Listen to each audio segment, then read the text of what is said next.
რა არ გამახსენდება პრაიმერი რო ჩატარდა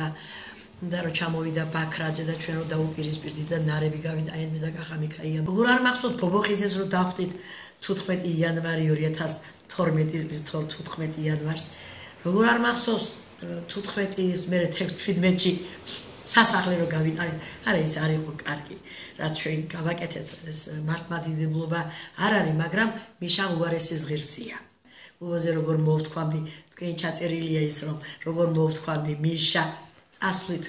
მოსვლით გაგვამწარე და წასვლით გაგვახარეო ეს კარავი რო დავგირდა ეგ დევნილები იქ რო ცხოვრობენ შონიას ტექნიკუმის შენობაში ისტორიულები როგორ ერთვენახევარი იქ რო ცხოვრობდნენ როგორ არ არის ეს არაჩვეულებრივი იყო ეს სიზნერებთან დაკავშირებით რა თქმა უნდა მაგრამ არაჩვეულებრივი მოსაგონარია მაინც რომ წარმოიდგინე შენ აი ქიშფანდურას როგორ მოვზდევდით მერე როგორ არის მოსაგონარი საპრეზიდენტო არჩევნებზე ანაკლიაში რომ მივედი და ვინც ნახა ვინც იყო თითხილველი მიშა რო თვითონ იხდიდა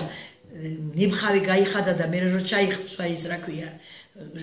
კუპაინიკები აი ეს რა არ არის მოსაგონარი პირადად მზადვარ იმისთვის რომ მართლა კამეჩის მაწონით მივართვა ეს არაფერს არ ნიშნავს ეს არ არის ფასეული მაგრამ ჩემთვის არის ეს და ჩემი კუთხისთვის რომ აი მართლა კამეჩის რძეს უნდა უზავნიდეთ ჩვენ ბიძინამ რომ სიცოცხლე გაიხანძლივოს და ამიტომ იყო ეს ნათქვამი რომ კამეჩის რძე უფრო სარგებელია და მაწონით